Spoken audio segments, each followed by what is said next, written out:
is the greatest moment in my life. Woo!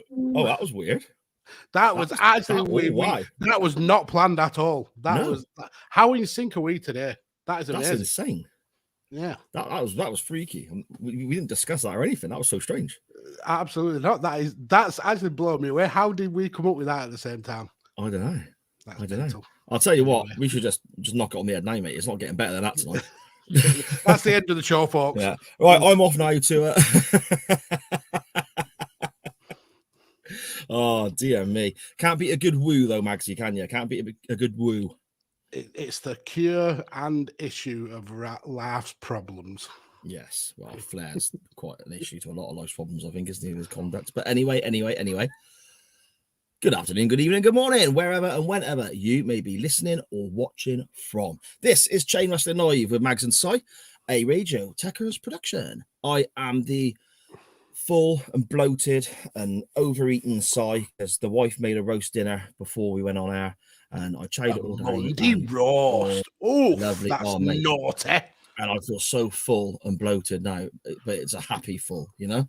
Mm-hmm. And with me, as always, is the Steamboat to my gravy boat. That's right, I'm going with food links because of the roast. See? The Chai Tang to my Chai Down, and boy, did I ever. I love roast potatoes, mate. I could eat them all day long. A podcaster who, if you believe the conspiracy theories online, is actually, in real life, a Blackburn fan from Padiham. The podfather himself, Lord Mags. How are we doing, sir? That's two slanderous comments in one sentence. How dare you? I'm actually doing well. I was doing well. It's not me. It's the conspiracy theories online. It's that goddamn Dan Griffin and his Padiham love. So you mentioned gravy boats. That's an interesting question that I've just come up with. Then, how do you put gravy on your roasting? Are you a swirler? Are you go across in lines, or do you just plop it everywhere? I just take it as given to me, mate. So you don't even apply your own gravy? No. You born idle sod. Well, no, it's not that I'm bone idle. It's the wife, Sharon. She makes the grub, you know, and then she puts the gravy on in the kitchen, and then just gives me a shout, and I can get my plate. So if you were to put your own gravy on, then how would you apply your gravy? I'd chuck it all over, I suppose. In just any haphazard fashion, no kind of rhyme or reason to it. Yeah, pretty much. You want a bit of gravy on everything, don't you? That for me is correct. Everything has to touch gravy in some shape. I'm more of a swirler guy. I'll start from the outside and swirl the way in. Okay. So yours looks like a little whirlpool. Yeah, like the Pokemon Poliwhirl or whatever it's called. Yeah. Dan Griffin in the chat. A man who doesn't apply his own gravy is no man at all. I'm just very, very lucky to be a married man, and my wife does it for me. A Monday roast, that's a queen you have got right there. A queen. There we go. And I believe she is in the chat already. Sharon, hello. It's Monday nights. You know what that means. Yep, and she's explaining why you didn't get the Sunday roast, because she needed a tactical nap for the playoffs. Brilliant. Yeah, brilliant. That's right. The wife's mad into the NFL. But bloody hell, listen to me. I sound like I'm one of the cool kids. No, she's mad into it, bruv. Fam. I threw up a little bit in my mouth then. Yeah, I can appreciate that. No, Sharon's really into the NFL. And yeah, brilliant. I shouted it on yesterday. I watched it and it was awesome. It was great. You know, I enjoyed it. I don't normally get into that much, but yesterday's games were fantastic. Yeah, Fuck off with your happiness side. Cheers, Dan. NFL's a good time. Takes a long time to get through a game. A lot of stopping and starting, but yeah, it's fun to watch. That's the biggest hang-up I have, mate. How long it takes to just get through it. It's like 4 hours for essentially 1 hour of play, I think. Yeah, it's not as bad as I remember it being. I don't know if it's got better recently. I'm not sure, but whether they've had rule changes or something, I don't know. But yeah, it's not as bad as it was. But all the games this year, since it's gone to the playoffs, have all been really, really close. They're down to like a one. I don't know what you call it, a kick at goal, I suppose, or whatever it is. Just down to one. A kick at goal, brilliant. Yeah. The extent of my NFL knowledge starts and ends effectively with the first Ace Ventura film. So, that's that's Laces it. out. Laces out. done. Finkel, Einhorn. Field goal, Finkel my wife. was a man. And they're all putting the toothpaste in their gobs. So you're saying essentially when you watch American football, you cry in the shower to the crying game. That's what you say. Yeah, whilst chewing on some toothpaste. That's it. That's my NFL experience, man. I love it, and you can't take it away from me. Okay. How did we get here from going from a Monday roast to you sobbing in the shower? Naked, curled up in the corner, bawling my eyes out. Yeah, that's it, mate. That's it. Brilliant. Oh, so who's joining us this evening, mate? Who's joining us this evening? What we got going on in the chat before we get on with our full packed show today? Yes, sir. So we've got Sharon kicking off proceedings with the now catchphrase of "It's Monday." You know what that means. Dan Griffin proposing that synchronized wooing should be in the Olympics. I think that might be already an Olympic sport. You see a lot of Olympic wooing, and he's saying that Monday. I didn't even read the rest of this, but Monday roast sounds filthier than a miner's shoelace. Brilliant. And then doubling down on his hatred of Padium, but loves winding me up. Yeah. Padium is just we call them fit necks around here because they are literally inbred. Conor McCabe in the chat. Hello, sir. How are you? And he's also setting you straight by saying that they're called field goals. You kick it through the middle and it's 3 points. And then do that action again. Which action? I do multiple actions. That's not the toothpaste. That's when he gets the plunger, doesn't he? Yeah. Plunge vomit out of his mouth. Yeah, I think it looks like something else, mate. Yeah. I regret that now, making me do it again. Dan, you heathen. Scottish Danny, the Colin McAldy, the most traitorous podcaster known to man, trying to play us both off each other. Yes, he is. So, yeah, I mean, you teased it last week. You may as well confirm those teasers right now. Yeah, I guess if anyone's not seen on Twitter, which I'd be very, find it hard to believe they haven't because I share the crap out of everything, let's be honest. Danny and I are working on a new project. Got a few episodes already recorded. That's starting on Thursday. It's called Nitro Nights, and it's effectively Dan and I going back to the very first episode of Monday Nitro and watching WCW in order. So you have all the Nitros, Clash of Champions events, all the pay-per-views and so on. And we're just going to go back and watch it from a couple of different aspects, really. One, I love WCW, but there's so much there that I don't remember, or there's so much there that I sort of overlooked, or everyone remembers the plus points, I suppose. Mm-hmm. Two, Danny is a massive motivation for me wanting to do this show because he's never seen the majority of WCW, only bits and bobs on highlights videos and so on from the release from the WWE and that, he said.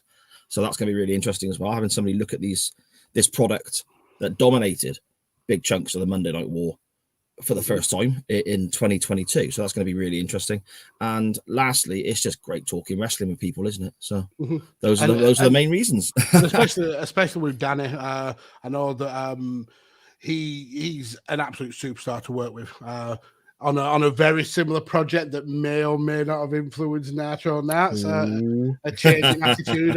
He's fitted in with the team like a glove. He's took to podcasting really, really well. He's even got another show that's on the go as well, One Man's Meat, which is dropping very, very soon, where he'll be discussing beef, pork, turkey, chicken, all of the meats. Shawn Michaels Playgirl 1996 edition. Yeah, he's going to cover all of the meats. Lovely stuff, mate. Lovely stuff. I got that spread out on my wall.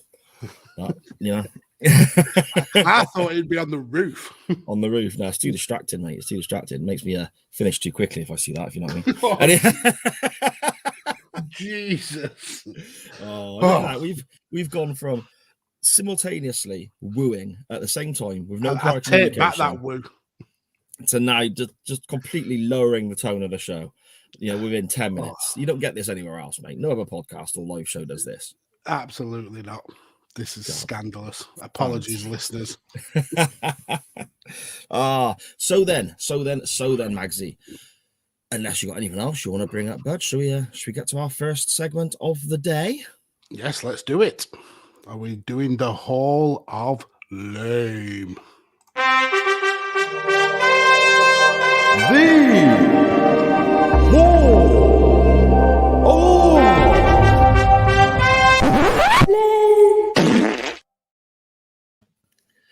Yes, indeed. The Hall of Lame. The second week we are going to be inducting some, shall we say, slightly ropey wrestling gimmicks or characters or angles or whatever.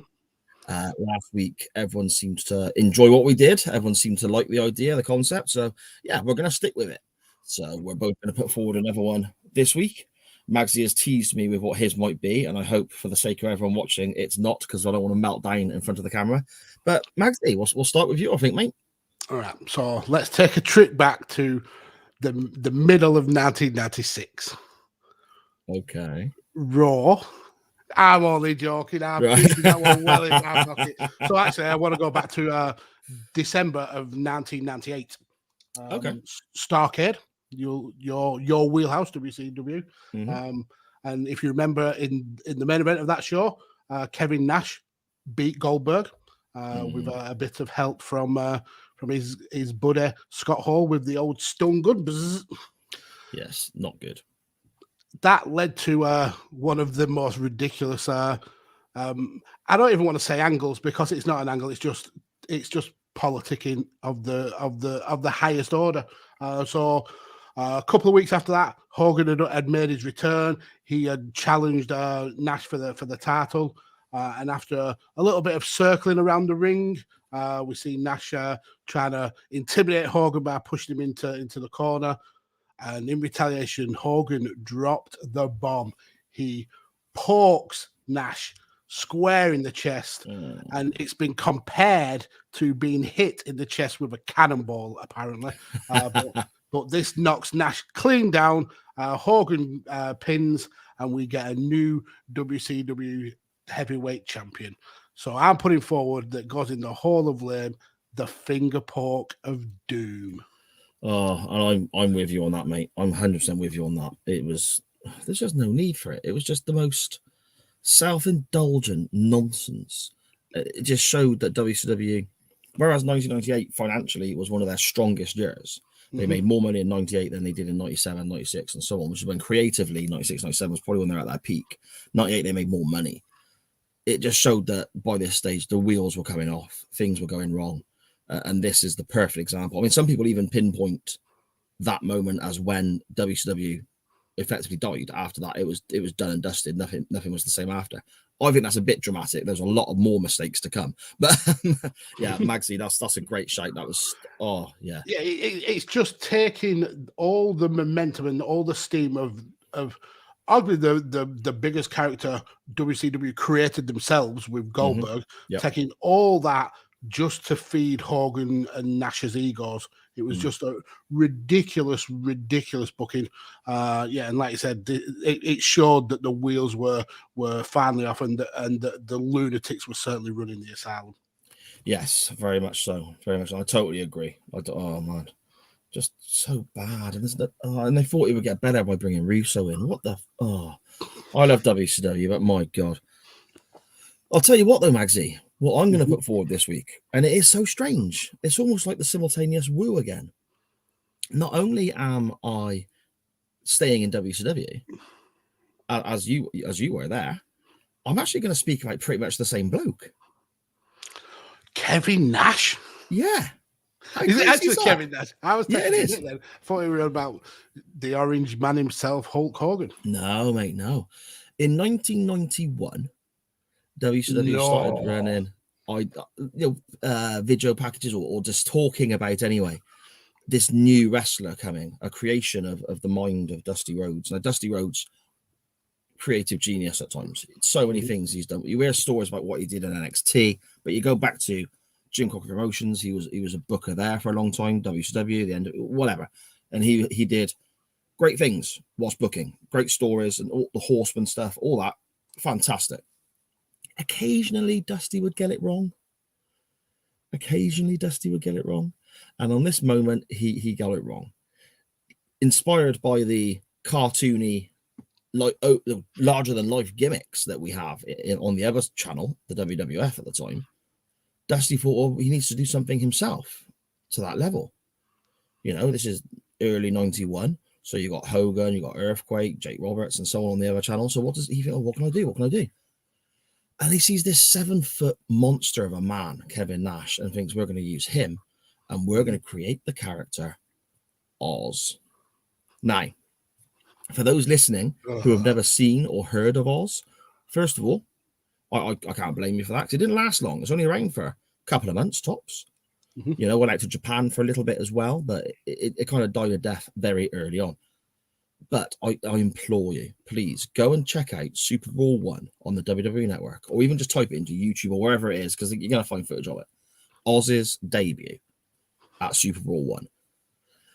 The entranceway ends up with a curtain draped across it to try and look like a big castle of some sort, but it's blatantly just a bad painting on a sheet that's poorly lit. Okay, and then the whole walkway, entranceway fills with mist, almost like the Undertaker's arriving, and it does look initially like, okay, this could be quite good. And then for some reason, Dorothy turns up with her little red shoes. It's so ridiculous. And the Tin Man and the Lion and the Scarecrow, and they're all ferreting around halfway down the entrance ramp. So Kevin Sullivan, in a really shit rubber mask, decides to come out carrying a monkey because, hey, why not? It's WCW. Come out and say, oh, come this way. Come forward. Don't be scared. Come and see Oz. And then we see him. We see Nash in all of his Oz glory, standing there, 7 foot tall, huge, bright green gown, crazy wizard hat on, fake mask, beard effort, walks down to the ring, and then takes all this garb off to just reveal it's Kevin Nash in green tights. But they sprayed his hair and his beard silver. But it's not done very well. It's quite patchy, and it's just crap. It's just crap. So I would like everyone to check out Oz at Super Raw 1 from WCW, because it has to be seen to be believed. It is unreal. But this week, my entry into the Chain Wrestling Hall of Fame is Oz. That's like I said, it went for it got pushed, I think, for about a month or so, but it just shows how horrific that gimmick is, that some 30 years later we're still talking about it as being one of the worst things that's ever happened. And thank the Lord for Ron Simmons for putting an end to that at the Great American Bash that year. And yeah, Oz was then just buried. Thank God. Yeah, it's horrific. Good pick. Great. It's not pick. A good look, mate, was it? It was not a good look. No. But again, no. I suppose that was 91. What you've put forward this week is 98. Look how much crap Kevin Nash was involved in. Yeah, I mean, all this stuff in between that as well. There's the Vinny Vega stuff, the two dudes with attitude stuff. Yeah. The Master Blasters as well, just before Oz. Do you remember the Master Blasters? I do. But he made money. Fair play to him. Yeah, he made money doing as little as possible. Yeah, exactly. Just standing there and looking tall and green in more than one way of the word, I suppose. Okay then. Shall we get to Twitter, Magsy, and have a little look at what we've got this week in our non-wrestling topic? Yes, we shall. Okay. This week, we thought we would have a little look at conspiracy theories. And from the viewpoint of some of them being so ridiculous, it could be quite funny. On the other side of it, some of them really start making you think, and so on. So we want to just get everyone's thoughts on conspiracy theories. What do you believe? What do you not believe? What do you think is nonsense? What makes you laugh? What conspiracy theories have you heard that you like, but obviously maybe don't fully invest in, and so on. And my goodness, do we get a lot of responses? We did. A lot of people maybe believe or don't believe in some pretty crazy conspiracy theories in the CWF. Yes, indeed. So we're going to fly through these because there's a lot to get through. I'll go through them in the order they arrived into us, as I normally do. So first up is at UTT Rob on Twitter. He says, I didn't believe in lizard people till I saw Dave Meltzer in person. He gave off lizard person vibes. So there we go. That's proving he does look very lizardy, doesn't he? He's got that kind of lizardy texture to his skin. Yeah, and that other fella as well who used to come out with Boris Johnson and stand at those podiums and talk about coronavirus and stuff. Do you remember when they had like the daily briefings? Oh, is it Rees-Mogg? I don't know. But he's definitely a lizard person. Yeah, the medical dude. He looks like a lizard. He just looks like one. You know? Oh yeah, I know what you mean. It's not Jeff Rees-Mogg. He's the one with the glasses who looks like Lord Snooty. Okay. I know the one you mean. He's got no chin. Yeah, that's right. And that makes him look like a lizard. He does look like he looks very lizardy. See, it's the chin. That's what it is. Huh. Yeah, but Dave has a chin. And he also has a forked tongue. So well, yeah. He's also a dick. Rob continues. His main conspiracy theory is that Ed Ferrara is secretly writing NXT as they film at Full Sail with help from students and faculty and lecturers TV writing there. I don't think Ed Ferrara can teach anybody about TV writing, to be honest. How is Ed Ferrara, whose biggest claim to fame is mocking somebody with Bell's palsy as a character called Oklahoma, how is he telling people how to write TV? That's ridiculous. No, but Rob, it may be right though. It may be writing NXT 2.0. Yeah, okay. I mean, he was just effectively like Vince Russo's little lapdog. Yes, man. Yeah, he was. Yeah. Well, I think he did a lot of like the writing behind the scenes. Him and Vince really worked a lot together. But on screen, he was essentially Vince's lackey. Okay. Yeah. Fair enough. And then they went to WCW. Oh dear. We have here at BB_95 says the Paul is dead conspiracy theory is hilarious to me because what are the odds that you lose one of the best songwriters of all time and then find someone who looks and sounds exactly like him who also happens to be one of the best songwriters of all time? Yeah, it's ridiculous to even contemplate the fact that could have happened. That you can find someone who's exactly the spit image of Paul McCartney, sounds exactly like him, and then also is able to write and play music as well as Paul McCartney is. Yeah, it's ridiculous. The things that people believe. The Beatles, they play into it though, don't they? With the whole Billy Shears character, Sgt. Pepper is supposed to hint towards this, and they're obviously just having a bit of a wind up, I'm guessing. Yeah, you know. But yeah, it is a bit crazy. But there's others as well, isn't there? Like Avril Lavigne, they reckon there's a thing about Avril Lavigne is like not actually the original Avril Lavigne and stuff like that. Yeah, I've seen bits about that. I don't really know a lot about it, but apparently she doesn't smile the same. She doesn't sing the same. I mean, who's listened to an Avril Lavigne song since Skater Boy? Nobody. So how would you know? Well, I suppose, yeah. And also, people get older; their faces are going to change. And when she did Skater Boy, what was she like? 15? I think she may have been a little bit older than that, but right, okay, but still, I think she was like late teens. Yeah. So I mean, what is she now? 30 odd? Yeah, she'll be probably touching 40 now. Well, there you go then. Well, I look a bit different now to what I did when I was 15. Yeah, a little bit, a beard and everything. Yeah, exactly. I've grown up proper. Our good buddy at Scottish Juggalo on Twitter, Colin McAldy, the middleweight champion of all of Kent. He says here, not really a conspiracy theorist, but I do believe in two things. One, Lemmy is God. Two, God is Lemmy. For a split second, I actually thought he was referencing my cat, but then I was like, no. I mean, that also could apply because the cat is the god in your house because he does what he wants and he wants what he does. Yeah, I'll put some pictures up online later on of him that we got the other day. He's got a thing now about sitting on top of the fridge, but he's obviously decided that the fridge is now his fridge. So there's pictures of me and my daughter Liv at separate times going to try and open the fridge door, or going over towards the fridge, And and he's Lemmy like, just "Wow." swiping up. Yeah, get away from the fridge. So it's doing wonders for my diet. It's great.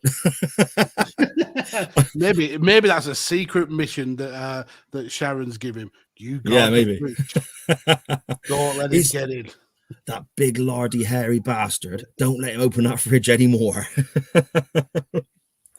We have here at Chris1. He says, for me, the whole Hillary Clinton's campaign manager, pedophilia, and references to pizza has to be one of the stupidest things I've ever heard people believe. I actually said, I think on Twitter, I'm going to look into that one, so I don't know what it is. And did you? I did not.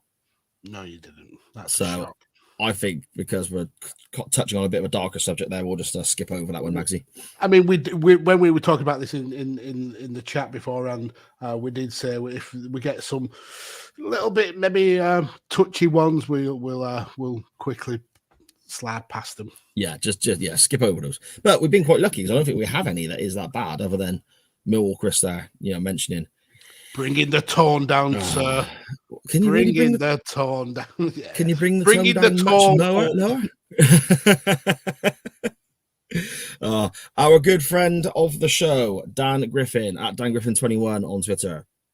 Quite a bit coming in from Dan here. Thank you very much, Dan. Yes. He says, Get a personal favourite. Sorry? Get your hot chocolates in and buckle in for this story. A personal favourite conspiracy theory faux pas is flat earth societies unironically proclaiming they have members all over the globe. I mean, I don't get believing in flat earth, but he goes on. He carries on with that it. Just tickles me. They got them all over the globe. That's funny. Flat earth is stupid anyway, but that lack of self-awareness is awesome. Going along with the flat earth theory, some of the flat earthers have decided that Australia doesn't exist, and any Australians you've ever seen on TV or met are actually paid actors to maintain the lie that the earth is round. Mm-hmm. There's and I think it's a Netflix documentary, and I think it's called Chasing the Circle or something like that. And it's about these flat earthers who are adamant that the earth is a disc and it's not round. And they get hold of this machine that can essentially, it fires a beam of light and then it goes all the way around the earth, and if the machine is able to pick it up, it proves that the earth is round. And they get this machine and it shows them up. It absolutely proves that the earth is a ball, but they're still adamant that it's not, and the machine isn't calibrated correctly. And the theory they put forward is if you're on the horizon, they can still see you. And they said that proves that it's a straight line, that it's flat, not the fact that the earth is so huge that the curve is so slight that you wouldn't notice it to the human eye. But yeah, they're fucking idiots. It's insane. It's absolutely insane. Australia's made up. Yeah, paid actors, tens of millions of paid actors. Josh Robinson, friend of the show, is not really Australian. He's just putting on that stupid accent for a wage. Nor's our mate Chris Mangold either. He's obviously not really Australia. Been exposed now, Chris. Australia's not real. Okay. Exactly. So, I mean, like Kylie's from like Barnsley or something. Yeah. Is that what he's getting at? And she's putting on an accent the whole time. Of all the places, Barnsley. I don't know why I said Barnsley. I don't know why that came to me. I don't know. It seems like somewhere Kylie Minogue would like anyway. But there we go. Anyway, no. People from Barnsley don't like Barnsley. Dan Griffin continues. Hollowed Earth is always an amusing one too. And that there's a race of lizard people living inside that secretly rule the world.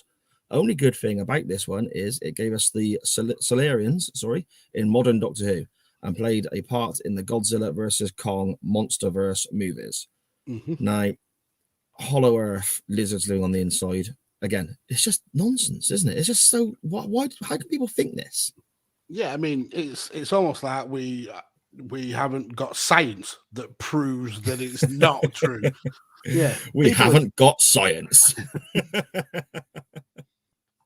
Yeah, it's ridiculous. Some of these people who believe such ridiculous conspiracy theories, they get so caught up in this tangled web of bullshit that they don't know what's true and what's false. It's ridiculous.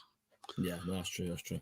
I mean, in the chat there, very quickly, we have Matt Willis trying to help me with the pronunciation of the Doctor Who villain. Thank you very much, Matt. And also, you've written it in capitals there, so it looks like me pronouncing it wrong has irritated you a touch. So, Silurians, it says. It's almost like, Matt, maybe you should have a Doctor Who podcast. Maybe.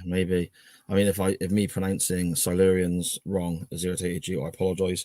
I'll try and word it a different way. Silurians, is that better? How's that? Is that a bug? Yeah. Anyway, Dan continues. I quite like the conspiracies around Denver Airport as well. There's a time capsule that people reckon is related to the New World Order, not the Hogan one, that either contains a virus or the blueprint for rebuilding humanity post-apocalypse. Yeah, and okay. I think they also said there's a system of tunnels underneath that has a secret base for the NWO kind of hierarchy. And so that'd be the original three, Hogan, Hall, and Nash, wouldn't it? The hierarchy. Yeah, the outsiders. But props to Denver Airport. They actually lean in on it, and there's signs all over the airport, really kind of going into this conspiracy theory bollocks that's going on. But yeah, it's not. It's just an airport in the middle of nowhere.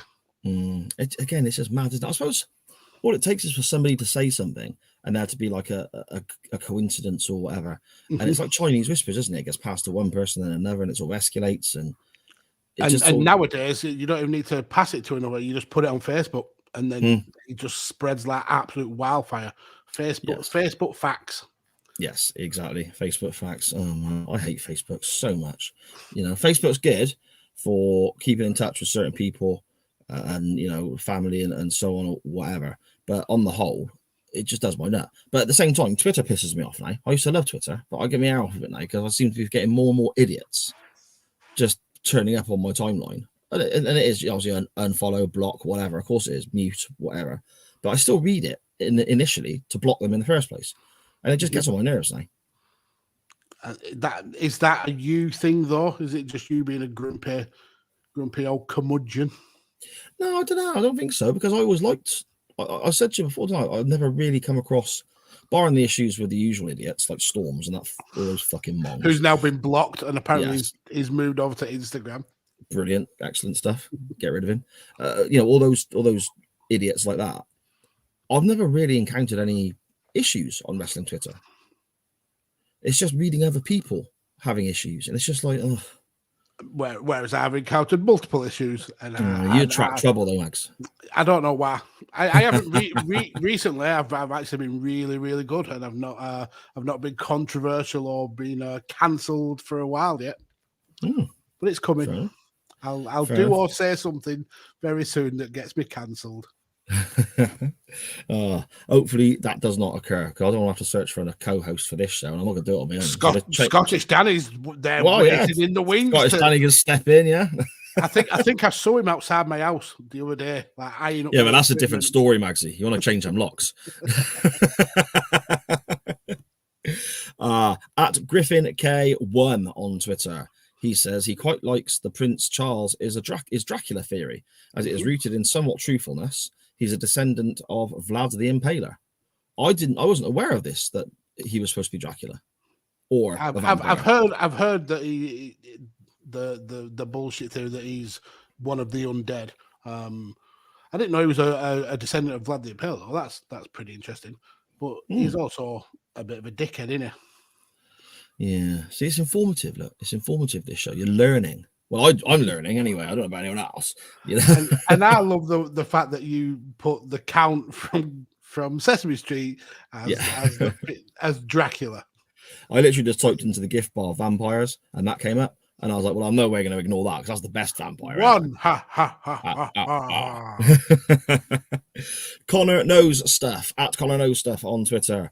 Busy little boy, chucking out plenty of content with his podcast covering Ozark that I listened to the other week. Ozark's restarting, I think last week was the first episode of season 4. Brilliant show. Looking forward to watching that. that's on my homework to watch. We just me and the wife just finished watching Archive 81. Okay. So yeah, I think Ozark may be the next thing we jump into. Was that good? Because I've seen an advert for that. Okay, so you'll like it because it involves a little bit of kind of other world stuff and not necessarily time travel, but the melding of universes and kind of supernatural stuff. The ending kind of the last episode kind of I don't want to say ruined it, but threw me for a bit of a loop. Okay. Because it comes from nowhere, but the whole build-up really kind of supernatural, really kind of slow burning. So I'd recommend it definitely, and there's definitely going to be a second season. That's without a shadow of a doubt. They really played into that. Oh, excellent. Okay, I'll check it out. Cheers, mate. Anyway, Connor knows stuff. Go and check out Connor's work as well. You can find links to his stuff on Twitter at Connor Knows Stuff, spelled Konor Knows Stuff. Connor says, Oswald didn't act alone in killing JFK. It's been proven that firing 2 rapid shots off with a bolt-action rifle is impossible. There's no doubt he was involved, but he did have connections to the Russian Special Forces, the KGB, he's put here, but I'm sure he means KGB. There is also a theory that the man who shot Oswald, which was a guy called Jack Ruby, who shot and killed Oswald on live TV while he was being transported to another prison, died of stomach cancer in prison. The theory is whoever else was involved knew Oswald was going to talk and pointed Ruby to kill Oswald before he had the chance. Before he had the chance to talk, and they knew Ruby was close to death, and Ruby died before the beans could be spilled. Now, JFK is one that there's so much. I mean, obviously, there's a Kevin Costner movie about it. There's all. It's almost like you mentioned conspiracy theories. This is almost like one of the first ones everybody brings up, isn't it? The JFK shooting and the grassy knoll and things like that. Yes. Yeah, but I think for me the truth is probably somewhere in the middle. I do believe that it would be damn near impossible for Oswald to be able to get those 2 shots off so quick. Like I said, with a bolt action rifle, it's a case of you have to load and eject the old cartridge. A moving car, that's going to be incredibly tough for him to do. So I do believe that there is something there. Quite what it is, I don't think we'll ever really know the full story because all the people involved are either dead or they've kept their cards so close to the chest. Now there's no point in them revealing it. But yeah, it's definitely something suspicious there. Yeah, and there's so many little oddities, isn't there? You know, there's people in pictures when everyone else is running away and they're looking in a different direction, very calm.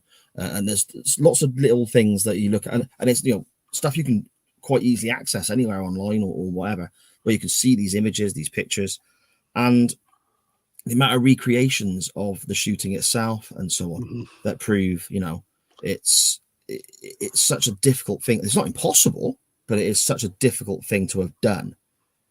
There's more to it than just Oswald going a bit crazy, I think, isn't there? Definitely.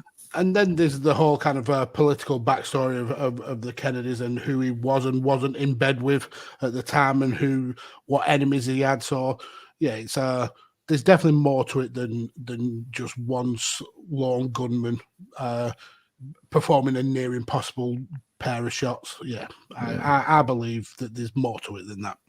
Yeah. Have you heard the Saxon record, Dallas 1 p.m.? I haven't.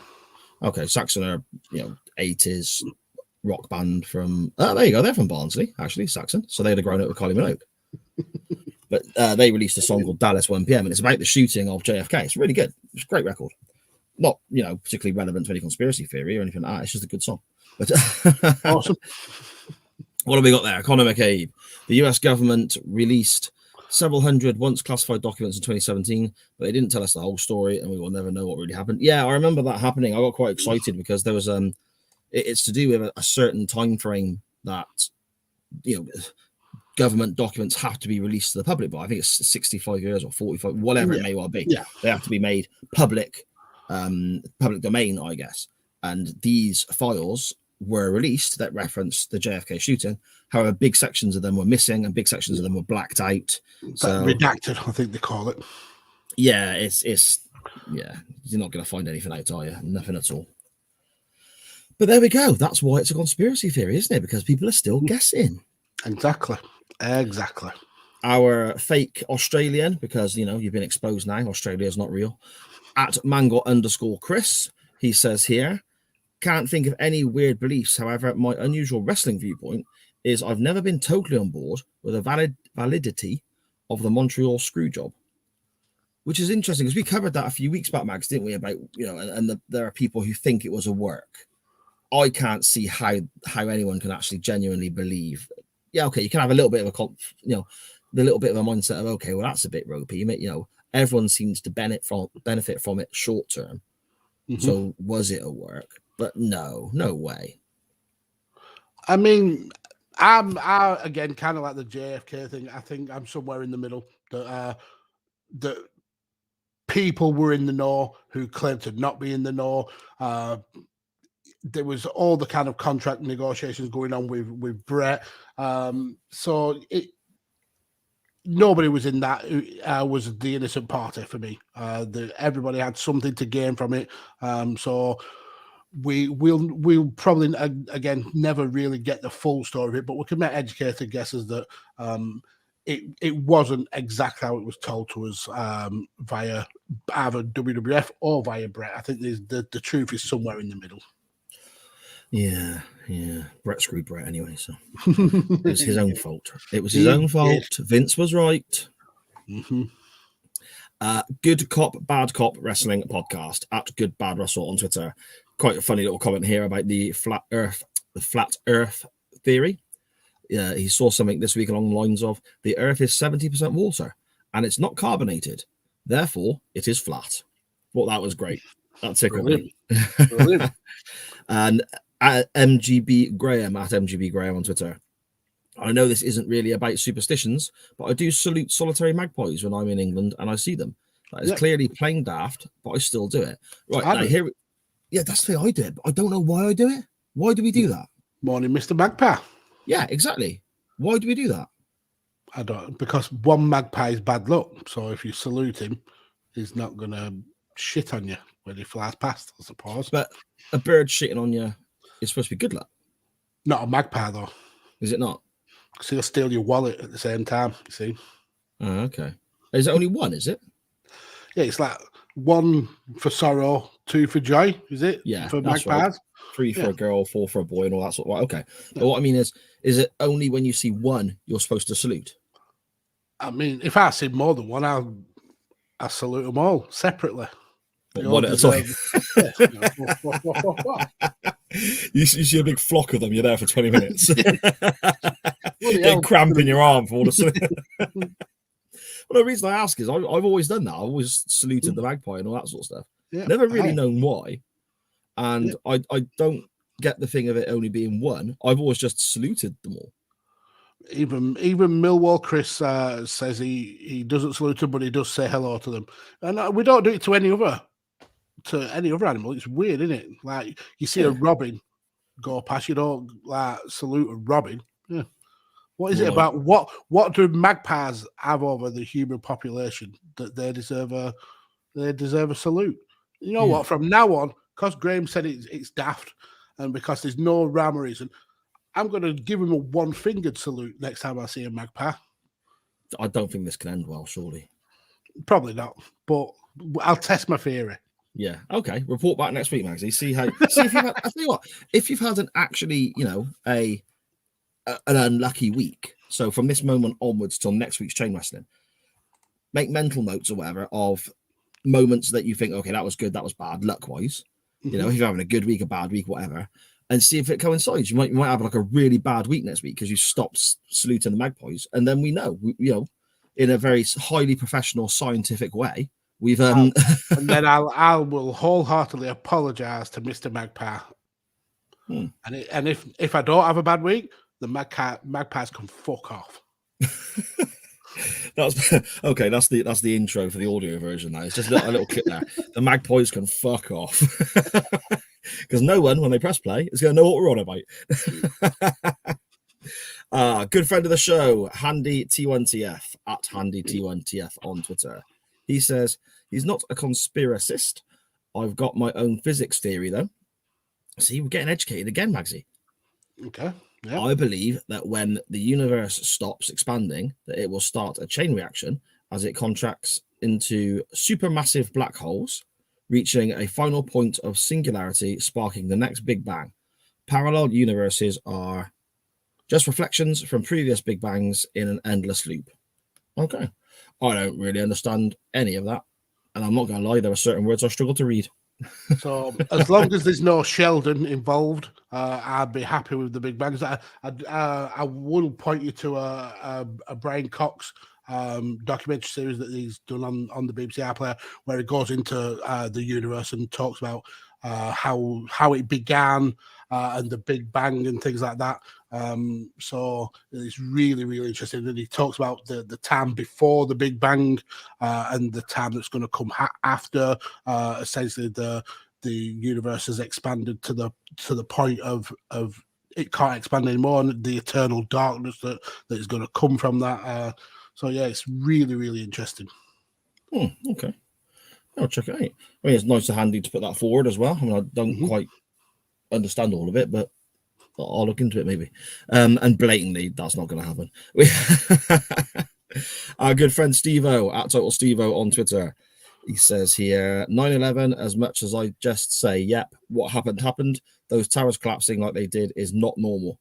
I've seen something I've delved deep into and of the whole day that, along with the Pentagon attack, are still anomalies. I must have watched the incredible loose change 1,000 times. It's incredible. Sorry, that was over 2 tweets then. That took me a moment to trigger what he was on about.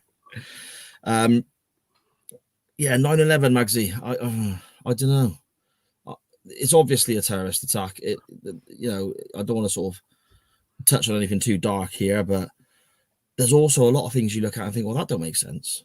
Yeah, but again, I wouldn't want to take a side in this because I've not watched the documentary that Steve was talking about. I wouldn't even pretend to have the scientific knowledge. I know there was a lot of talk at the time about how steel doesn't melt at the temperature that plane fuel burns at and things like that. All I know is that it was a massive waste of life at the time, and I will never get out of my head the images of people having the choice of staying and burning or jumping out of a window hundreds of feet in the air, just the hope of surviving that. Yeah, it was a criminal waste of life.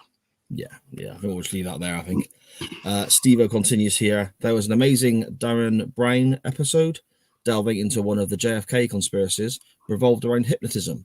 Stephen Fry was involved. Of course, Darren was proven right, and makes you think that's what could have happened. Yeah, I suppose. I mean, you talk about brainwashing and so on, don't they? And yeah, the Manchurian Candidate and things like that. Yeah, where people are in a fugue state and hypnotized and have the kind of trigger words that set them off on these paths of destruction.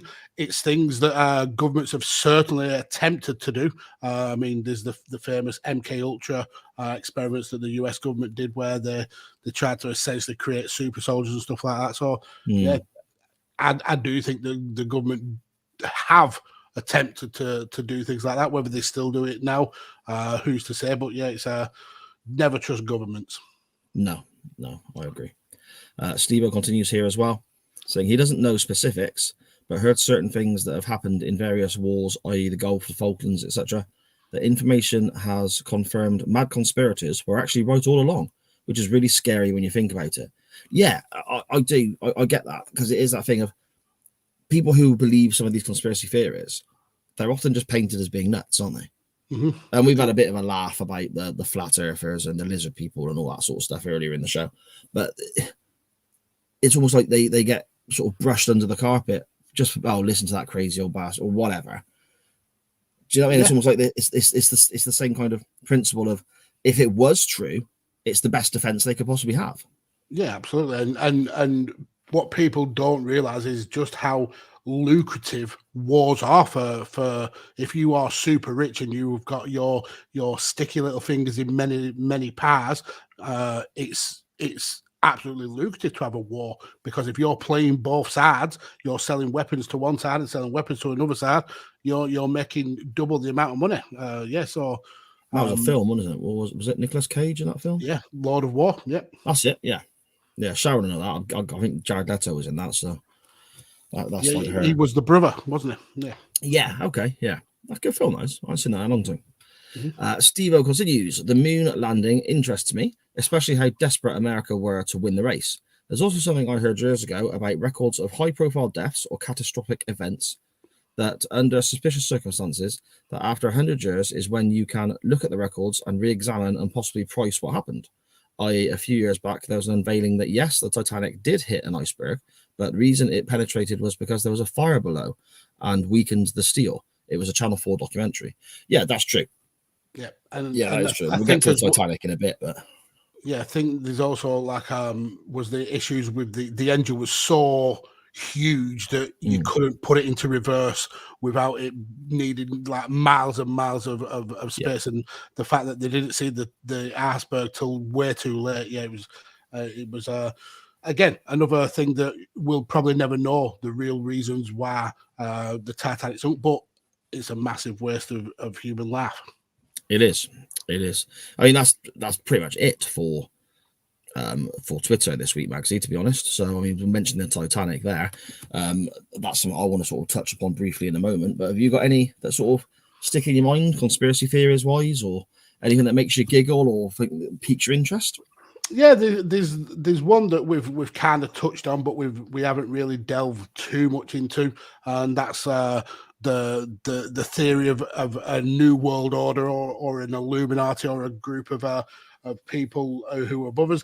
Now, I'm not saying I believe in any of the wild stories about like lizard people and things like that, but I do believe that the super rich, or there is groups of really influential people and families who do control the kind of a lot of the way that the world is run, because there's the old adage of the rich get richer and the poor get poorer, and there's a reason because of that, because we're essentially the masses for them to stay rich. So yeah, I do think that there's a higher echelon of influential people who kind of like have more, dictate more of what goes on in the world than perhaps we know. Yeah, I get that sort of, because there's so much history to that as well, isn't there? There's so much, I suppose, things you can trace back. And again, it comes back to that whole the JFK thing with so many little oddities that you can point at and go, well, there's all these little things. Surely it does point to something. Yeah. And what you're saying there is the same throughout all these years, decades, centuries, whatever. There's all these little things that could potentially point towards this big thing we're thinking of, isn't it? Mm-hmm. Yeah, I mean, I certainly wouldn't make the leap to say that there's a massive secret society, but I would say that the richer you are, the more influence and the more sway that you've got. Yeah, that's fair enough. With regards to the Titanic, it's one of my, I don't know the right term, favorite conspiracy theories. Is that, I guess, the right term? Whatever. I love the sort of looking into that and the story behind that, and the theory that it was an insurance job. Have you heard about this? I have, yes. With the twin ship, the Olympic, and it was actually the Olympic that was damaged a few days previously, and they couldn't get an insurance payout for this, so they wanted to sink it, and they switched the Titanic for the Olympic, and they wanted to sink it completely to get the insurance money, which then led to the Titanic or the Olympic, having Titanic's, I suppose, details on it, the name and various other things like the ashtrays, the cushions, and so on. That you can find all this online, the differences between the Olympic and the Titanic. There's pictures that compare the two ships, and then the ship that actually sank looks more like the Olympic than it does the Titanic, and so on. And the idea was that there would be lots of ships in the area to pick up the people who sadly were on this boat that was being sunk. The way it was going to be sunk was done in such a way that there's plenty of time to get everybody off on the lifeboats, so there'll be no loss of loss of life. And they get their insurance payout.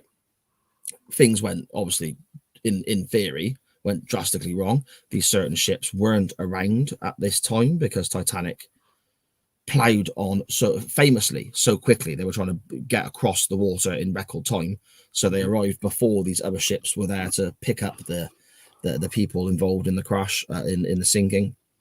Massive loss of life. And the things that add to that theory being that quite famous, well-known, wealthy people. Magsy, I suppose, similar to what you were talking about there, that sort of hierarchy of wealthy people that are in the know, I guess. Many of them were booked on the Titanic's maiden voyage. The day of or the day before, they all kind of stepped away and said, "We're not going," and didn't give any reasons or anything like that. So there's lots of these little bits and bobs. Again, you have to jump on. We've only got, an hour and a half, 2 hour podcast here. Your best bet is literally to look this up yourself and have a read of it. It is, again, nonsense. It is crazy. But it's, again, what makes a great conspiracy theory is there's little bits and bobs that make you think, well, hang on a second. Why is that like that? It's absolutely fascinating. That the Titanic Olympic switcheroo, I guess, is something I really enjoy looking into and reading about myself. Yeah. Yep, and to add to that, in Cologne, which is a town a couple of miles over from me, they have a Titanic museum because the band leader and the lead violinist Wallace Henry Hartley was from Cologne.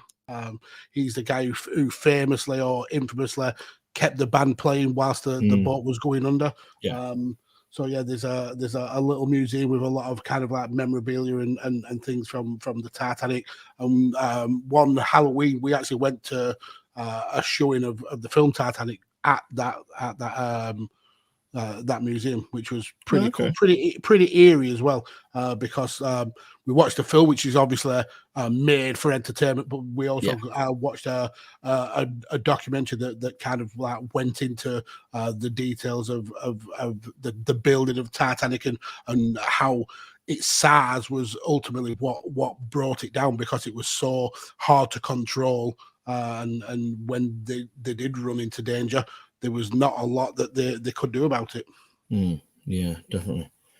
Yeah, very interesting. Obviously, again, huge loss of life. Very, very sad what happened. There's so many conspiracy theories and what ifs and why did this happen and mistakes made. Just fascinating thing to look into.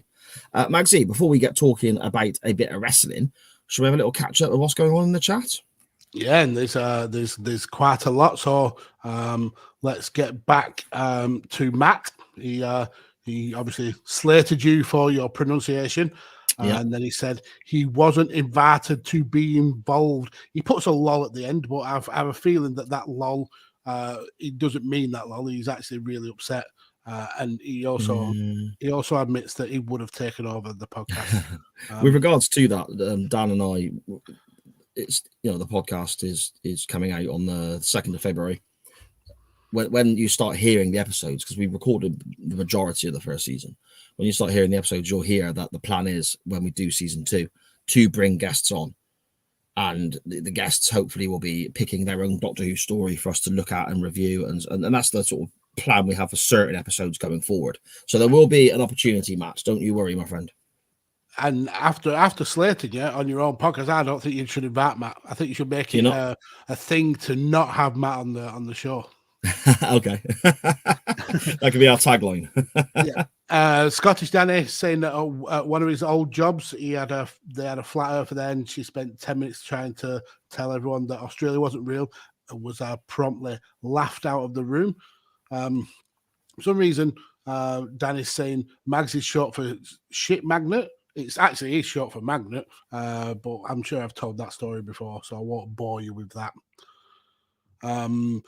Scottish Danny again saying it was a bang bang Andy outside my house, and funnily enough, Andy rocked up saying Greece is from COVID infested Bristol, or is it really COVID infested Burnley and you are peeping through my windows as we speak, sir? Ridiculous. Dan Griffin says he tells pigeons to fuck off. Does that count? Absolutely. Pigeons should always be told to fuck off. Airborne rats, mate. Yeah. Dan again comes back and says, I like the Family Guy theory of creation that God and his roommate Chugs were arm wrestling. God lost, so he ripped a fart into a ladder and thus created the universe. That is brilliant. Brilliant. Millwall Chris added another wacky conspiracy theory, saying that the gunpowder plot was a setup and Gar Fawkes was innocent. Well, again, I think there is no good on either side of that one. Bang Bang bringing up Tugboat's World Title Run. No, that is a massive conspiracy theory. Well hidden from everyone. Exactly. And then he goes, can he put forward the original Ultimate Warrior being dead and that they brought in a replacement with a slightly different haircut who is now actually dead too? I mean, I remember this.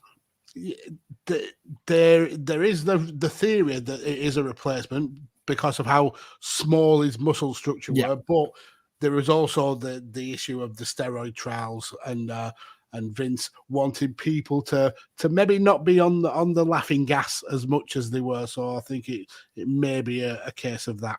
He did look so different, didn't he, at WrestleMania 8 when he returned? He did look so different. He looked thinner. He looked gauntry. He'd had highlights in his hair. So, it might be true. I mean, it could have been the Renegade in disguise.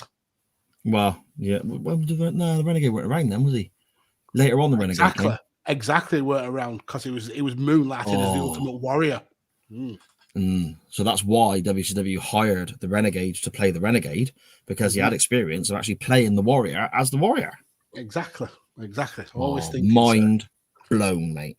And the last one for now, Dan, agreeing with me about the NWO and the rich and their kind of influence over the world, saying the super rich in Britain just get pissed in Downing Street. Yeah, and apparently it's come out today that Boris had a birthday party and he still didn't realise that it was a party. So there we go. Oh, man, I don't want to get into politics. It makes me No, definitely not. So instead of getting into some politics, let's get into some wrestling. Yes. Let's get ready to rumble!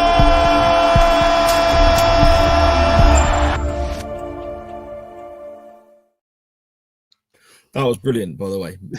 I could see you in the little box in the corner. What you're doing, that was great.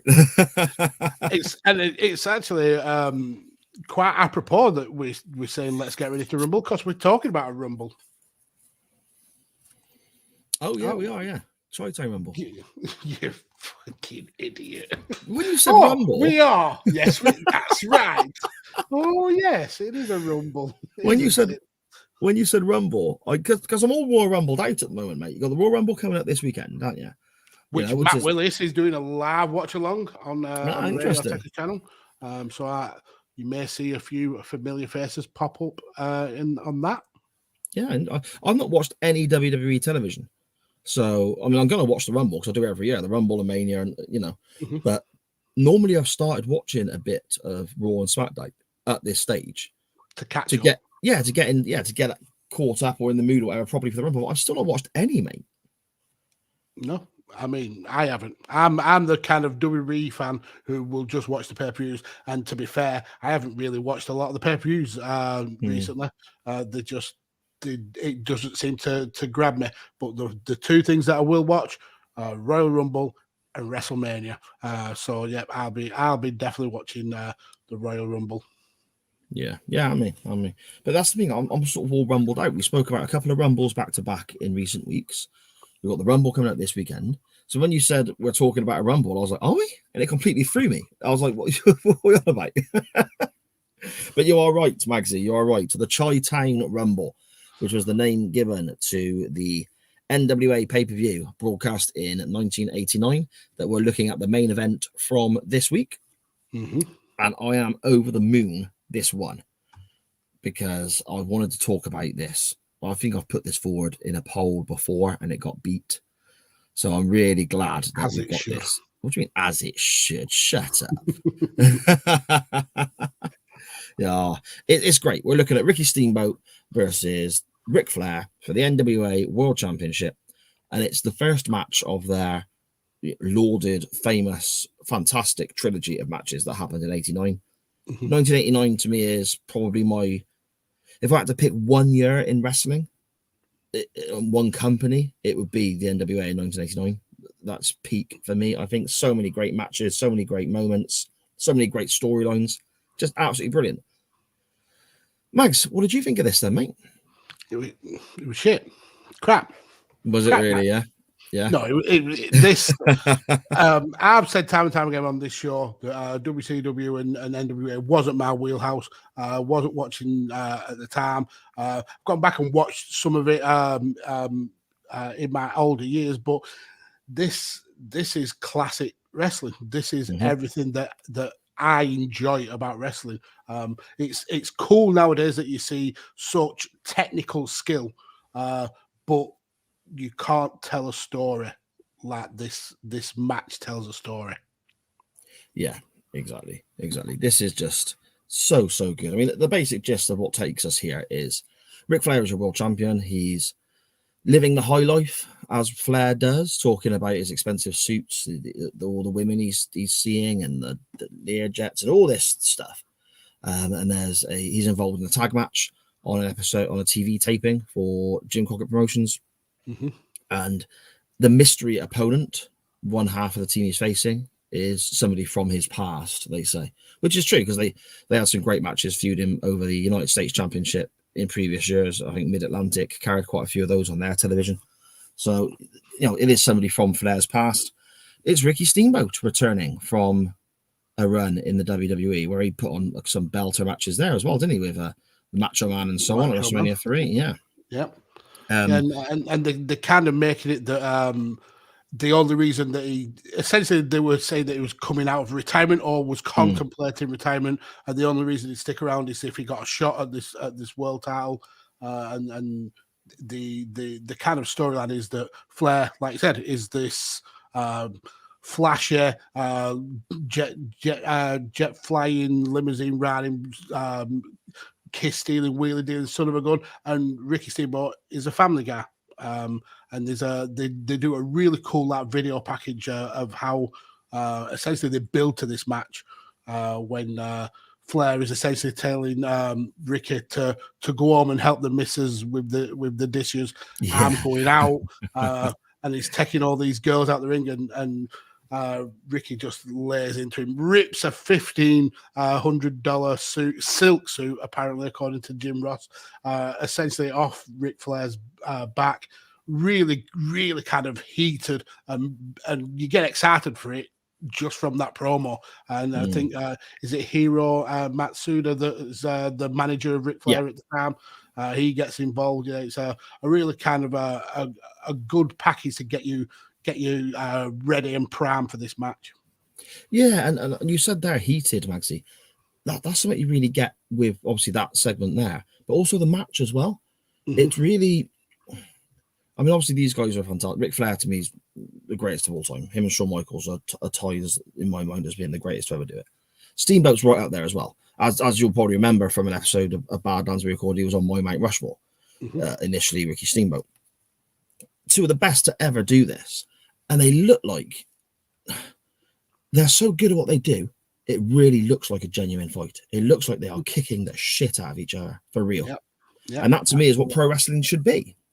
And it starts off really hot as well with the opening shoulder block, which is not usually how a Ric Flair match starts. It usually starts with like the wrestlers feeling each other out and collar and elbow tie-ups and stuff like that. But the way this starts is, he's unleashed the dragon, to coin a phrase in Ricky Steamboat. Someone who's known to be quite placid in the wrestling world, and Ric Flair has got this kind of fire lit under Ricky Steamboat, and the chop exchange that they go into at the beginning. Oh my God, it's brutal. Two of the best at doing those like knife edge chops. Yeah, and the funny thing as well there is you don't get the woo from the crowd after the chop because that hasn't come along yet, obviously. No. So it's strange for me because you got these almighty chops and then no crowd effect afterwards, because you get that in every company all over the world now, don't you? Yeah, pretty much. Yeah. Sometimes it's good, sometimes it's annoying, but there we go. I got a note here as well about the ring announcer, Gary Capetta. Just fantastic. I know it's like the simple, it's people probably overlook it, don't think it, whatever. But this guy, to me, he's announcing these guys into the ring. Oh, well, actually, Flair, Steamboat's entrance, you don't see because it's on. He got the jobber entrance. Yeah, how strange was that? Already stood in the ring waiting. Yeah, that's crazy. But then Capetta, he announces Flair to the ring, and the following contest, etc., etc. And it just makes me think, oh man, he's just great at his job. He just sounds brilliant doing it. Yeah, and then you've got Jim Ross on commentary, and I love Jim Ross in the Attitude Era. I think he was the soundtrack to many people's wrestling fandom. But here you can hear a passion in Jim Ross. He's so energetic with his commentary, and there's even a point that he has a little dig at the WWF as well when he says Flair essentially bringing back Ricky Steamboat for this fight. He goes, and we do real wrestling here in the NWA. And I thought, oh, Jim, 2022 Jim would be proud of you for that. Yeah, 100%. But he's right. I mean, you look at the differences between. I mean, this is February '89. So you look at, I suppose, the next pay-per-view for the WWF would have been WrestleMania 5, wouldn't it? Mm-hmm. You got Hogan Savage main eventing that. Now, that's a good match. That's great. But it's great because of Savage. Yeah. Hogan is so cartoony and gimmicky. And it works. Of course it did, because they made so much money, and good luck to them, whatever. But you look at Flair and Steamboat here. Again, I'm going to repeat myself now. I apologize, but this is a fight. They are trying to. They're not putting on an exhibition like you see, I suppose, some wrestling nowadays. And again, I'm not putting down wrestling today. There's a great deal of wrestling today that I enjoy, but it's not all about flips and posing and stunts and comedy or anything like that. And it's not all about, Hogan going over and being, cupping his ear and selling to. This looks like an actual fight. Mm-hmm. The most important thing for me is they both look like they are trying to win. It's important to win. They're not just going through a routine to get to the finish. They look like they're trying to win. And they're coupling that with getting the greatest hits of moves in there, which is it's sometimes a hard balance to achieve to make it look realistic, but also get your moveset in. And if anybody is able to do that, Ric Flair is one of the best at him. And obviously, Ricky Steamboat he should be on everyone's Mount Rushmore. He's such an amazing wrestler. The kind of influence he's had on younger wrestlers today. He laid the groundwork for a lot of the action that you see nowadays in terms of half flying. Yeah, definitely. He's just superb.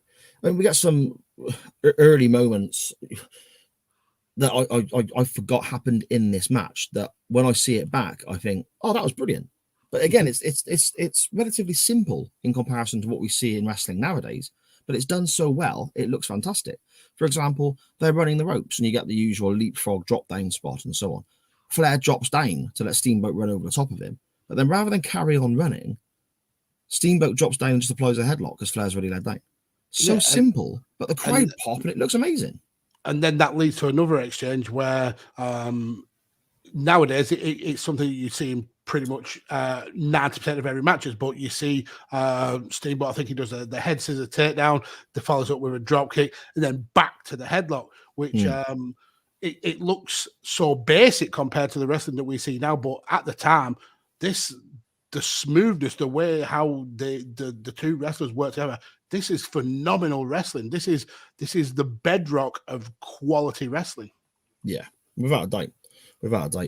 Some of the early attempts at pinfalls as well. I mean, we get a near fall from the headlock, don't we? Mm-hmm. Steamboat has Flair in a headlock, and Flair's shoulders are down. The referee counts 1, 2, and then Flair just gets his shoulder up. And bear in mind, this is only about, I'd guess what, Magsy, 90 seconds, 2 minutes into the match, quite early on, isn't it? Yeah, pretty early. The crowd, they're doing such a good job of making this look legit. The crowd believe that could have been the end of the match. Because they react like Steamboat. They'd have been fuming if it were. But Steamboat, they react like Steamboat could have won the World Championship there. And it's the crowd are into it, and it's just absolutely fantastic. It's so quick, all the leapfrogs, the chops, just everything. Eventually, Ric Flair gets Steamboat to the outside, doesn't he? And that's where he kind of takes control for a little bit, Mags, isn't it? Because before that, it's quite back and forth. Yeah, he starts with the typical kind of dirty tricks, sending him into the guardrail, getting we see the corner bump, which he does quite a lot, but it's the going for the figure four, using the ropes as leverage, all that kind of classic heel stuff, which works really, really well. But it makes you kind of root for Ricky Steamboat that much more. It's so good. And I think that's quite important to point out as well. Flair in '89 is the best in the world. There's no one who can touch this guy. You know, Steamboat's fantastic. Savage in the WWF is obviously very talented. DiBiase is. There's great workers around, of course there is. But Flair is undoubtedly the greatest wrestler in the world. I nearly lost my headset there, Max. You were shaking my head so vigorously. I see that. Getting too excited, I was. Flair was the top guy. He was the number one in the world. And it's that thing of he comes out, says he's the greatest, looks the way he does. He's got all these beautiful women with him, and he's talking about parties and that. You kind of end up liking the guy because he's such a sort of lad's lad, I suppose. And it's got to this stage where he's so good in the ring, people are actually starting to cheer for him a little bit in '89. Yeah. He's everything that a guy wanted to be at that time. He wanted to have loads of money, wanted to look slick, have the Rolexes and the gold rings and the women hanging off every arm. Yeah, you hated him because he was a douchebag, but you also kind of slightly admired him and kind of looked up to him. Yeah, and ultimately in '89 we do get a babyface run from Ric Flair, which is when you watch it back, it's good because again '89 is probably peak Flair, but it's still a bit odd when you watch some of it back as well, him being a babyface. But anyway, in this match, he is so good, and Steamboat is so good. I find that when they start cheering for him, it's almost like he doubles down on certain aspects, and they do certain things in the ring, and those cheers kind of disappear, and everyone then gets behind Steamboat. The crowd isn't split, and the crowd isn't... I'm not saying they're split 50-50. There's like a small gathering of Flair fans, but even they end up, I think, cheering for Steamboat because Flair is so good at what he does. Yeah, I mean, there's a point where you hear the cheers really dissipate when Flair is using the ropes, puts his feet on the ropes to get multiple attempts at pins on Steamboat, and the referee, I think it was Tommy Young, the referee, is essentially underneath Ric Flair's legs, really kind of checking on Steamboat's for his shoulders being down. I think he attempts maybe 6-7 times to count the pin. And it takes forever for Tommy Young to look up and realize that Ric Flair's legs are on the ropes. So that really gets the crowd behind Ricky Steamboat, because even though Ric Flair was cheating, using all that kind of pressure, should have got the victory, Ricky Steamboat just never said da and was still trying to kick out. So that got those kind of those fans who were creeping towards Ric Flair's side totally behind Ricky Steamboat from then on. Yeah, I suppose similar to how we spoke about the ring announcer and the commentator, you know, obviously Jim Ross and so on. Tommy Young, the referee, needs a special mention here because he does his role, he does his thing perfectly. That spot with the ropes, he's believable. He's getting conned by Flair, and then when he catches him and all of that. And then obviously it will come to the finish shortly, but there's a ref bump as well, which normally I despise, but here it seems to work as well. And everything that Tommy Young does, again, is perfect. Like people are going to look at Steamboat and Flair, but the supporting roles, I suppose the supporting players in this match, all tick the boxes that need to be ticked themselves as well, don't they? Yeah, they absolutely do. And Tommy Young, he plays his part masterfully. Like you said, he does get conned by Flair, but he's in exactly the right position for the ref bump. He's in exactly the right position for when Flair's cheating. It makes sense that you need that third person to to help the match flow, and he does his job perfectly. Yeah, without a doubt. I mean, when Flair is in control, we see, I suppose, moves that Flair probably isn't renowned or famous for, because most people will, of a certain age will know Ric Flair from his later WWE runs, as opposed to watching him during this time. We see Flair use a double arm suplex, which looks fantastic. Mm-hmm. We see the as you mentioned, Maxie, the corner spot where he's thrown into the turnbuckles, flips over them, runs the length of the ring, climbs the other corner, but actually hits the crossbody this time, which didn't happen very often. So fast and so smooth. It's just people talk about Ric Flair now, and they mention all the divorces and the old man and the bundling around in certain gimmicks and doing, all sorts of nonsense that goes hand in hand with Ric Flair now. You look at Ric Flair here. My God, was this guy amazing? Yeah, he so was. It's art. It genuinely is art watching him work, especially with someone who can keep up with him and who can wrestle at his tempo. People like Sting, people like Ricky Steamboat. Yeah, it's like watching a living painting. Yeah, that's a really good way of putting it, Maxie. We get Ricky Steamboat limping around, trying to support himself on the ropes because he's been in the figure four for a long time. And that, again, I think is really clever with the storytelling of the match, because the sympathy that he's getting from the crowd turns into cheers. Then it turns into the sympathy is getting him the good guy heat he requires, I guess, which is such a simple thing. Yeah, and we see Bret Hart do it so well in the 90s as well. The Bret Hart limp, as I call it, where whenever Bret Hart's been attacked, a limp develops and he hobbles around for a while. And he keeps hobbling. That's the best thing. Yes. He keeps selling it, and Ricky does in this match as well. He does keep the injury up. Far too often we see an injury played for a little bit of sympathy, and then when you get back into the match, it's forgotten about. With guys like Bret and like Ricky Steamboat, they know that they've got to keep selling that injury to keep that believability up. Yeah, definitely. It's just so good. Ric Flair tries a crossbody in the ring, and it's a very high crossbody, and they both tumble over the top rope to the outside. I mean, what a spot that was. I mean, again, you got to think, this is 1989. And what they're doing is just, it's also fast, but also believable and brutal. It's just so good. We get a backbreaker from Ric Flair, a belly-to-back suplex, a big delayed vertical suplex, a la, I suppose, the Bulldog. Not quite as long, but that sort of similar vibe to it. Just great stuff, isn't it? Yeah, I think Ricky pulls off a butterfly suplex, which is absolutely stunning. Yeah, it's just great chain wrestling, and it's kind of like a running joke now, I suppose. But this is just such good wrestling. It's so smooth and so slick. There's no wasted movement from the two, but yet they're still able to make it look like they absolutely hate each other, and their bloods are boiling. It's a great work, absolutely great work. I mean, ultimately, the finish comes when Ricky Steamboat tries his top rope crossbody, which was his finisher, and that's when Tommy Young gets bumped.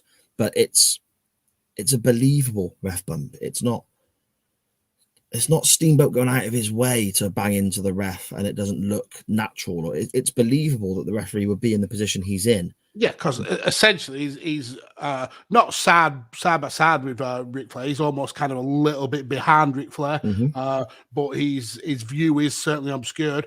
Ricky does the crossbody, goes to pin Flair, but Tommy Young is actually underneath Ricky Steamboat, and Ricky's there looking around for the referee, and he's actually essentially pinning the referee.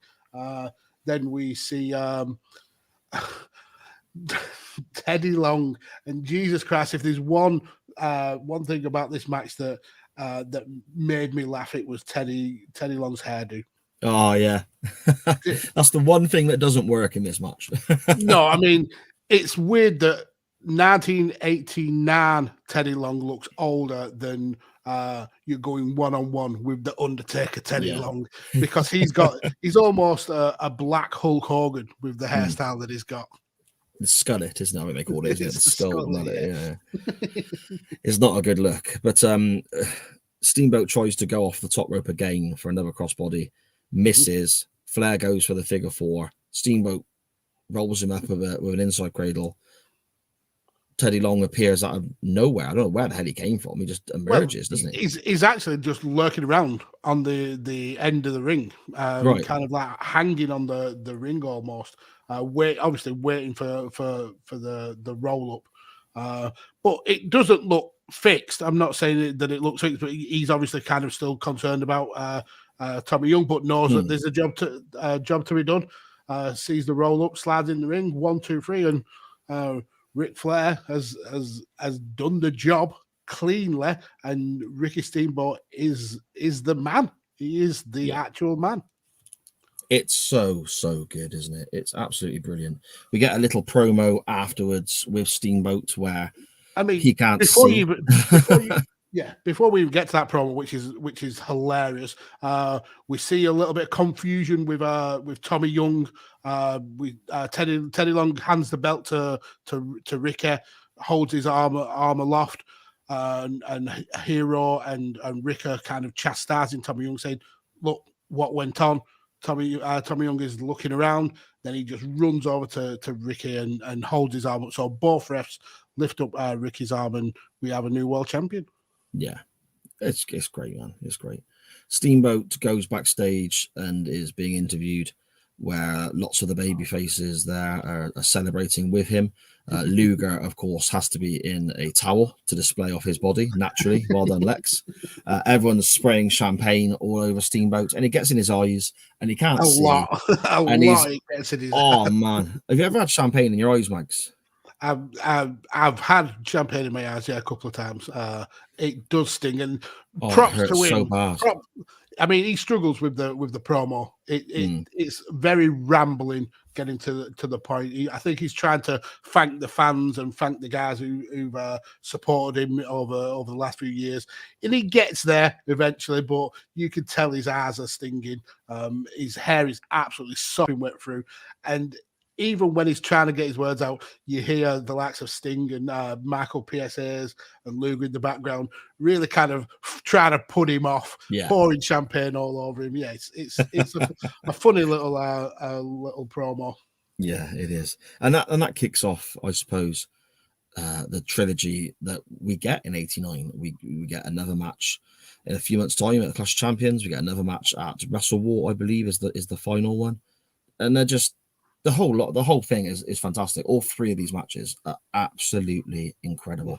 At some stage, I hope we get the opportunity to look at the other two as we sort of bounce back and forth all over the place with the chain and the method of the show. But we're not looking at the other two right now. We're looking at this one, the first one, Chai Time Rumble 1989. Out of 10, Magsy, what are you giving it? Yeah, I mean, this is classic wrestling, up there with some of the very, very best. Like I said, it's part of an amazing trilogy, and taking this match in singularity, taking the storyline behind it, and how crisp and clean it was in the ring. This was one of the best matches we watched on this show, certainly. So I'm quite happy in giving this a 9. Okay, very high. Not as high as me, though, mate. I'm pulling the trigger. Second week in a row. Wow. I've been stingy. I've been really stingy with my 10s, but I'm giving 2 out in a row. Look at that. This, to me, I think, is how wrestling should be done. It's absolutely fantastic. It's got everything from the referee, the commentator, the ring announcer, just all playing their parts perfectly well. Steamboat and Flair are incredible. It looks believable whilst they're still getting in high spots and so on as well. It's got brawling, it's got mat wrestling, it's got some aerial stuff from both guys. It's just the crowd are into it. It's just amazing. It's just amazing. So yeah, this is another 10, mate, I'm afraid, for me. Cy Dillinger over here dishing out the 10s from Dan Griffin in the chat. Yeah, not many of them, just 2 back to back. Yeah, this is a 10 for me, mate. This is one of the best matches I've ever seen. I mean, you have a little bit of bias. I get that. Of course. But if I, someone who doesn't have that kind of history with this era of wrestling, can give it a 9, I totally understand why you would give it a 10. Yeah, and if you've not seen this, if you're listening to this podcast just because you love listening to me and Mags because we're bloody brilliant, then why wouldn't you? You absolute psycho. if you've not seen this match before, then I implore you, seek it out on the WWE Network, get it on DVD, whatever you need to do. Track this match down. Flair Steamboat, Chi-Town Rumble 1989. And then hopefully you'll be inspired to then carry on watching the other matches in the trilogy as well. There's a 2 out of 3 falls contest and so on. Mm-hmm. It is that good. Honestly, it is incredible. But that's this week, Magsy.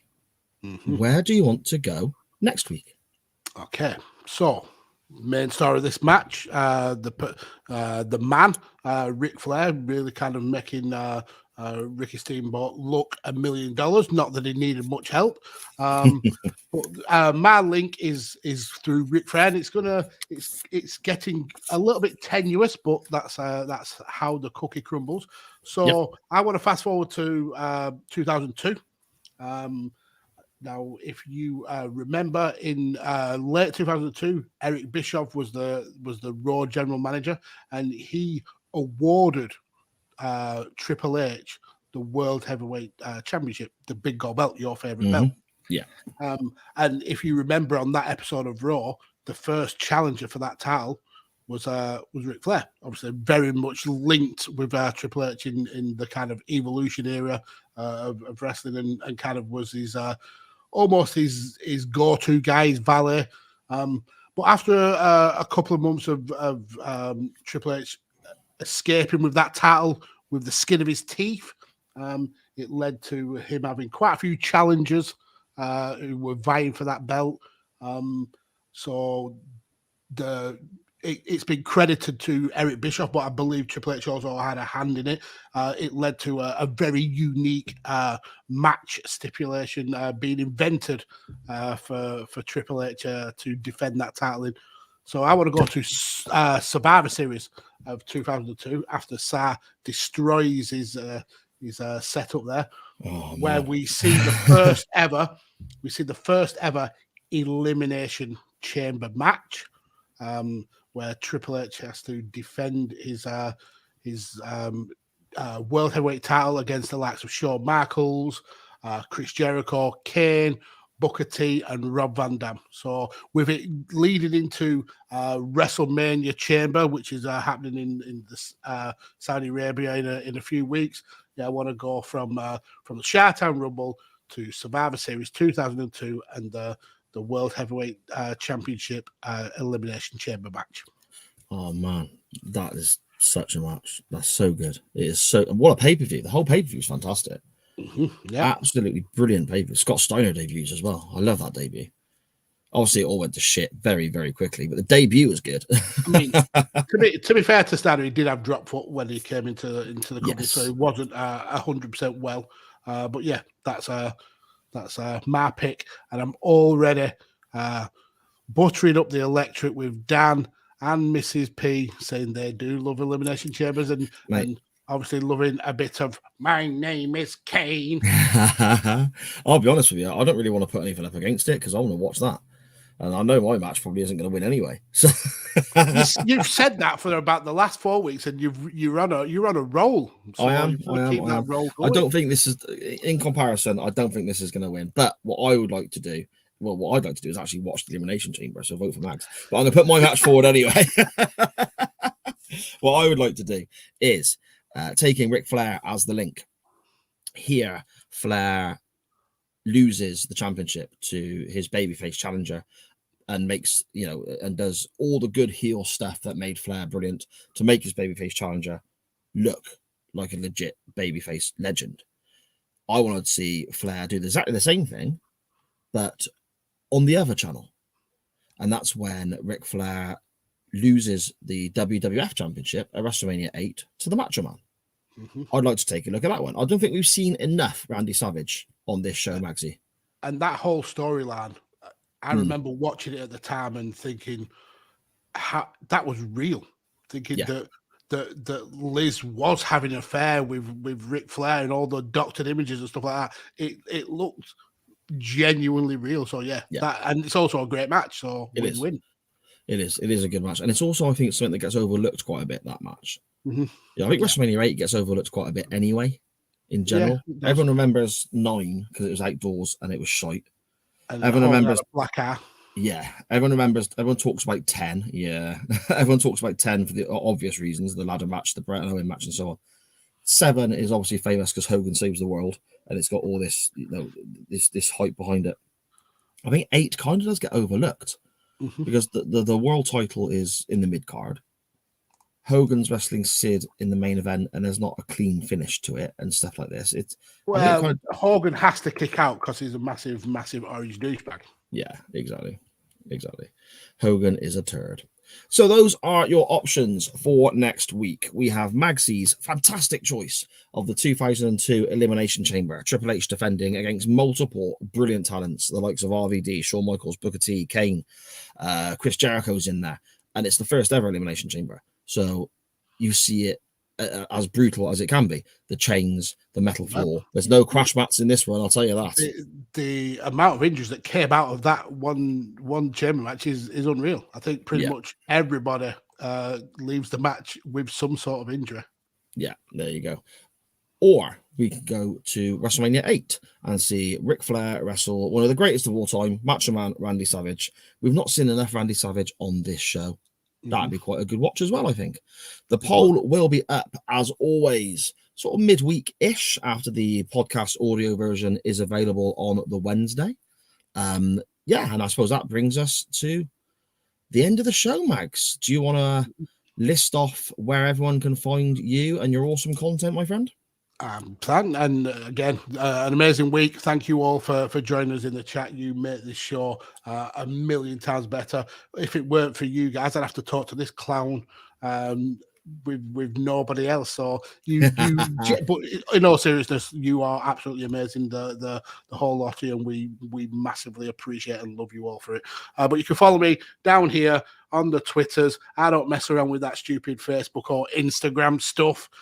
Just on the Twitters at PodfatherMags, where you can find links to all the content that I'm involved in here on Radio Tekkers, whether that be 5 rounds here on A Changing Attitude, the volley, which will be coming up in a few minutes, so stick around for that, or the football watch-alongs. Or you can find me on the Chair Shot with a Changing Attitude and Badlands. Or it's 5 rounds is out on Chair Shot as well, and Visionaries Global Media. So come and follow me on the Twitters. You'll find links to all my content there. There we go. You can find me at SJP Words on Twitter, where you can find links to the multiple shows I'm now involved in. I think you may be neck and neck with me.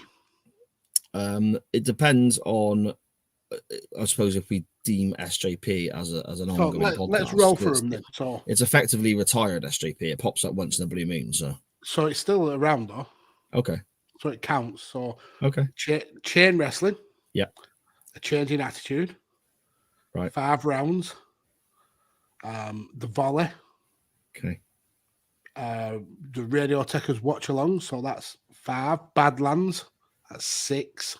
Jesus, I have got a fucking lot. You have, haven't you? Already, yeah. I'm on the That 90s Wrestling podcast monthly, so 7. I'm going to go with 7, and if I miss one, I might throw in 8 just to be safe.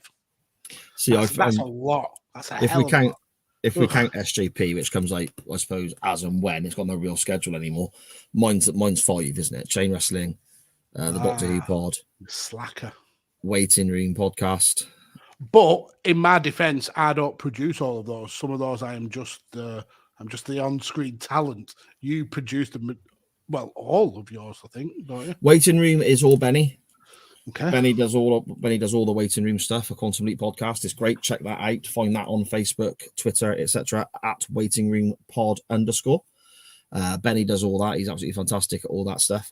Get a life for you, pair. My wife has just put in the chat. Yeah, that's a personal attack. That's a personal attack. It's there, nasty. Yeah, it is. We're trying to provide entertainment for that. Sa wants a Tuesday roast now. As a recompense. That's it. But anyway, you can find me at SJP Words on Twitter, where you can find links to all the shows there. The Doctor Who podcast coming on the 2nd of February with our good friend Dan Griffin. On Thursday, we have the debut episode of Nitro Nights available via Radio Tekkers and Visionaries Global Media. You can follow that show on Twitter at Nitro_Nights. It's going to be great. That's me and It won't Scottish follow Danny. you back, though. You can follow it, but it doesn't follow you back. Does it not? No, it doesn't, sir. Have I not followed you back on that account? No, you haven't. Oh, what a bastard. I'll rectify that straight away, Magsy. Don't you worry. I block him, man. Yeah. Oh, there we go. This is like the longest exit section of the show we've ever done. It's taken a long time for us to go. I know we might have to do another one. So follow me down here on Farmer Mags on the Twitters. Oh, there we go. Yes, you can find me at SJP Words, and that's where you can find links to all my stuff there. But most importantly, you can find this show, Chain Wrestling, at Chain_Wrestling on Twitter, Facebook, Instagram, and that TikTok thingamy, which I am now using. We are getting a few videos up on there. They may be sketchy in quality, but it's a start. Whoa! Take that back. Video took me all of about 5 or 6 minutes to create, sir. Oh no! I didn't mean the ones that you put together. I mean the ones that I put up, where it's just literally a picture, and it's not even a video at all. They're the best videos. Are they? They look like the 5 round style videos that I've been putting up. Ah, okay. Well, there you go then. Follow us on TikTok at Chain_Wrestling because the content there is fantastic. Magsy, I am off now to watch the other 2 matches in the Ric Flair Steamboat trilogy because it's that damn good, and this is how wrestling should be done. I will speak to you next week, my friend. Woo! Oh, I missed it. Woo! Woo! There we go. That's close enough. That's a woo off.